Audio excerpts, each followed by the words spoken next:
नमस्कार, स्वागत आपका हरियाणा न्यूज 24 पर। मैं हूं प्रिंस राम। हरियाणा प्रदेश में 48 सीटों के साथ भाजपा ने तीसरी बार सरकार बना ली। शपथ ग्रहण हो चुकी है, मुख्यमंत्री बन चुके और मंत्री भी बनाए जा चुके, कैबिनेट सज चुकी है। लेकिन दूसरी तरफ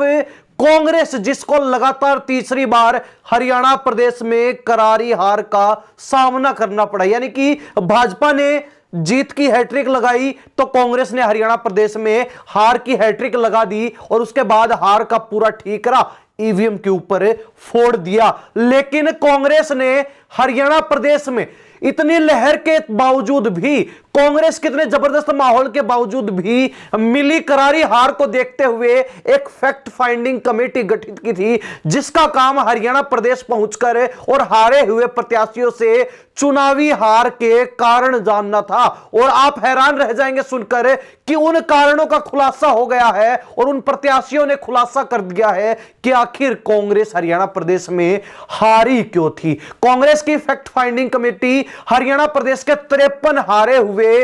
प्रत्याशियों के पास पहुंची, उनसे बातचीत की, उनसे हार के कारण जानने का प्रयास किया और उसमें बड़ा खुलासा हो गया। कांग्रेस के तमाम हारे हुए प्रत्याशियों ने यह बात कह दी कि ईवीएम के ऊपर तो झूठा ठीकरा फोड़ा जा रहा है, असली हार तो कांग्रेस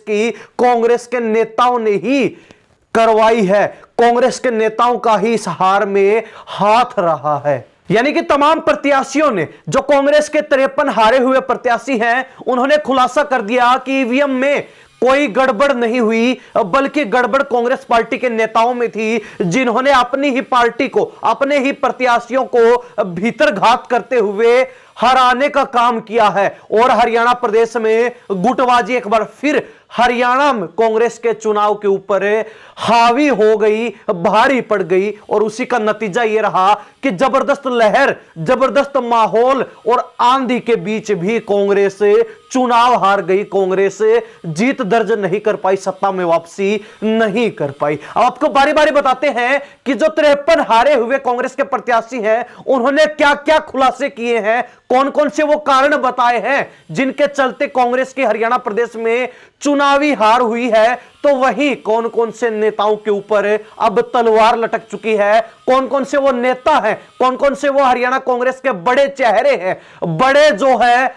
अगुवाई करता है, जिनको पसीने आए हुए हैं, जिनके पसीने छूटे हुए हैं और जिनको अब कांग्रेस द्वारा जो गाज गिरेगी उसका डर सता रहा है, हाईकमान की गाज का डर सता रहा है। विस्तार से चर्चा करते हैं। सबसे पहले आपको बता दें कि जो फैक्ट फाइंडिंग कमेटी की गठन हुआ था, उसकी अगुवाई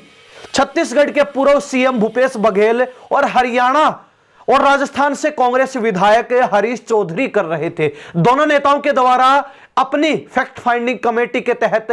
हरियाणा प्रदेश में 53 हारे हुए प्रत्याशियों से संपर्क साधा गया और उनसे हार के कारण पूछे गए। तमाम प्रत्याशियों ने मिलीजुली राय देते हुए एक सिंपल बात बोली कि ईवीएम का कोई दोष नहीं, ईवीएम में कोई गड़बड़ नहीं हुई। कुछ एक प्रत्याशियों को छोड़कर कुछ एक चुनिंदा प्रत्याशियों ने जरूर ईवीएम पर सवाल उठाए, उसके अलावा तमाम प्रत्याशियों ने हार के कुछ अलग ही कारण बताए और जो खुलासे उन हारे हुए प्रत्याशियों ने किए वो कांग्रेस के अंदर खलबली मचाने वाले हैं, क्योंकि तमाम हारे हुए प्रत्याशियों ने सीधा सीधा हार का ठीकरा भूपेंद्र सिंह हुड्डा और कुमारी शैलजा के ऊपर फोड़ दिया। उन हारे हुए प्रत्याशियों ने हार का ठीकरा कांग्रेस की गुटबाजी और भीतर घात पर फोड़ दिया। उन्होंने खुलासा किया कि किस तरीके से हरियाणा कांग्रेस चुनाव के अहम समय भी गुटबाजी में बटी रही, कांग्रेस ने किस तरीके से अपने रूठे हुए नेताओं को मनाने का प्रयास नहीं किया और नतीजा यह रहा कि वो रूठे हुए नेता, वो रूठे हुए प्रत्याशी निर्दलीय चुनावी मैदान में उतर गए। हालांकि उनमें से एक सीट पर एक प्रत्याशी ने जीत दर्ज जरूर की, लेकिन उसके अलावा तमाम सीटों के ऊपर कांग्रेस के वोट काटने का काम बागी होकर निर्दलीय चुनाव लड़ रहे प्रत्याशियों ने किया और जिसके चलते कांग्रेस को कई सीटों के ऊपर खामियाजा भुगतना पड़ा, करारी हार का सामना करना पड़ा। इसके अलावा एक और बड़ा खुलासा 53 हारे हुए प्रत्याशियों ने फैक्ट फाइंडिंग कमेटी के सदस्यों के सामने कर दिया कि चुनाव के अहम समय कुमारी शैलजा का नाराज रहना, प्रचार प्रसार ना करना और अपने घर बैठना भी कांग्रेस की इस हार का बड़ा अहम और मुख्य कारण बन गया, क्योंकि कुमारी शैलजा के प्रचार प्रसार ना करने से दलित वर्ग का वोट बैंक कांग्रेस से हट गया, कांग्रेस से दूर हो गया और उसके चलते बीजेपी कांग्रेस के ऊपर भारी पड़ गई। इसके अलावा उन्होंने कहा कि कुमारी शैलजा जो कि उकलाना से चुनाव लड़ने की इच्छा जता रही थी, अगर उनको उकलाना से विधानसभा चुनाव में टिकट देकर चुनावी मैदान में उतारा जाता तो उसका एक पॉजिटिव रिस्पॉन्स हरियाणा प्रदेश के कई सीटों पर मिलने वाला था। यानी कि अगर कुमारी शैलजा का उकलाना से चुनाव लड़वाया जाता तो इसका सीधा प्रभाव 10 से 15 सीटों पर पड़ने वाला था और 10 से 15 सीटों के ऊपर कांग्रेस को बड़ा फायदा मिलने वाला था। इसके अलावा भी हारे हुए तमाम प्रत्याशियों ने एक और हार का बड़ा खुलासा कर दिया कि पूरे चुनाव के अंदर जाट मतदाता कांग्रेस के साथ जो जुटे हुए थे, लगे हुए थे, काफी प्रखर और मुखर नजर आ रहे थे, जिसके चलते अन्य जो जातियां हैं, अन्य जो वर्ग हैं, उनके अंदर एक गलत संदेश जाने का काम हुआ और उसी का नतीजा यह रहा कि कई वर्गों का वोट बैंक, बड़ा वोट बैंक कांग्रेस से पीछे हट गया और उन्होंने भाजपा को समर्थन कर दिया, भाजपा के पक्ष में वोटिंग कर दी, वोट डाल दिए, जिसका भी बड़ा खामियाजा कांग्रेस को भुगतना पड़ा। इसके अलावा एक और प्रमुख कारण हार का यह भी बताया गया है फैक्ट फाइंडिंग कमेटी के सामने, जिसको कांग्रेस के राष्ट्रीय अध्यक्ष मल्लिकार्जुन खड़गे और युवा नेता कांग्रेस के बड़े चेहरे, प्रमुख चेहरे राहुल गांधी के नेतृत्व में गठित किया गया था। तो हारे हुए प्रत्याशियों ने यह भी खुलासा किया कि बड़े नेताओं के साथ चुनावी प्रचार प्रसार के समय तालमेल नहीं बन पाया, किसी भी कांग्रेस पार्टी के प्रत्याशी को स्टार प्रचारकों के आने का सही समय मालूम नहीं था, ना ही किसी को सही समय की जानकारी दी जा रही थी। लेट उनको इत्तला किया जाता था, काफी समय पश्चात उनको जो है जानकारी दी जाती थी कि ये स्टार प्रचारक उनके पास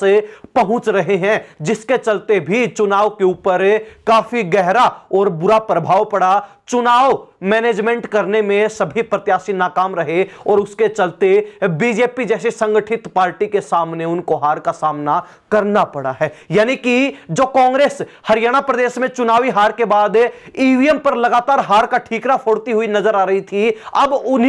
उसी कांग्रेस के हारे हुए प्रत्याशियों ने खुलासे पर खुलासे कर डाले हैं। जो फैक्ट फाइंडिंग कमेटी है उसके सामने हार के कई प्रमुख और अहम कारणों का खुलासा कर दिया है, जिसके बाद से कांग्रेस के कई बड़े नेताओं के पसीने छूटे हुए हैं। सीधे तौर पर कहा जाए तो जो दो मुख्य धड़े, हुड्डा गुट और शैलजा गुट, इसके अलावा भी कई प्रमुख चेहरे हैं जो चुनावी प्रचार प्रसार से कटे रहे, जो अपने प्रत्याशियों के समर्थन में प्रचार प्रसार करने नहीं पहुंचे। अब उनके ऊपर हाईकमान की तलवार लटकी हुई है और किसी भी समय कार्रवाई हो सकती है, गाज गिर सकती है। पहले बात की जाए भूपेंद्र सिंह हुड्डा की, जिसके खिलाफ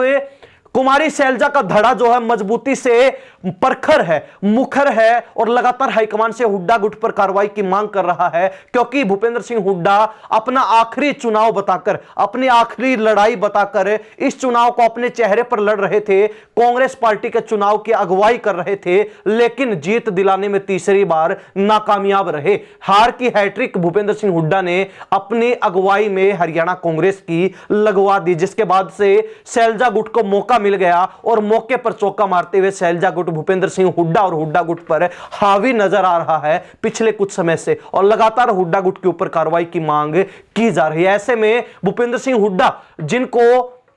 नेता प्रतिपक्ष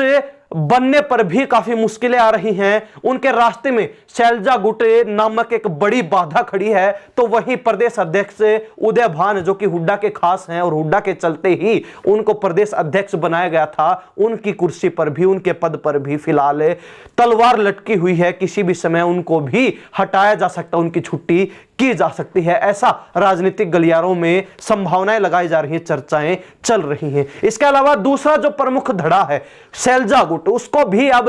कार्रवाई का डर सता रहा, क्योंकि कुमारी शैलजा जो चुनावी प्रचार प्रसार से दूर रही, हुड्डा खेमे पर सभी टिकट वितरण करने का आरोप लगाते हुए वो चुनाव से दूर हो गई, नाराजगी जताते हुए चुनाव से दूरी बना ली और उसका भी बड़ा खामियाजा दलित वोट बैंक के खिसकने से कांग्रेस को उठाना पड़ा। तो ऐसे में दोष के अंदर, कसूर के अंदर शैलजा गुट भी आ चुका है। हारे हुए प्रत्याशियों ने जो खुलासे किए हैं, जो हार के कारण बताए हैं, उसके बाद हरियाणा कांग्रेस के तमाम बड़े नेता चौकन्ने हो चुके हैं और उनके पसीने छूटे हुए कि आखिर किस पर गाज गिरेगी, किस नेता को जो है कांग्रेस हाईकमान तलब करेगा और किसके ऊपर जो है फिलहाल हाईकमान की शीर्ष नेतृत्व की तलवार लटकी हुई है। हालांकि अब इस फैक्ट फाइंडिंग कमेटी के द्वारा 53 हारे हुए प्रत्याशियों से बातचीत के बाद, हार के कारण जानने के बाद एक लिखित रिपोर्ट तैयार कर ली है, जिसको राष्ट्रीय अध्यक्ष मल्लिकार्जुन खड़गे और राहुल गांधी को सौंपा जाएगा। उसके बाद मूल्यांकन करके हरियाणा कांग्रेस के कई नेताओं के ऊपर गाज गिराई जा सकती है, कार्रवाई की जा सकती है। हरियाणा प्रदेश की जनता इस बारे में क्या राय रखती है? जिस तरीके से कांग्रेस लगातार ईवीएम पर हार का ठीकरा फोड़ रही थी, लेकिन कांग्रेस के 53 हारे हुए प्रत्याशियों ने अपनी हार के खुलासे कुछ इस तरीके से किए कि कांग्रेस के अंदर ही एक तरीके से हलचल मच गई, घमासान मच गया। अब हरियाणा प्रदेश की जनता इस बारे में अपनी क्या राय रखती है, कमेंट के माध्यम से जरूर लिख दीजिए। इन्हीं सब बातों के साथ प्रिंस लांबा, हरियाणा न्यूज़ 24। नमस्कार, जय हिंद।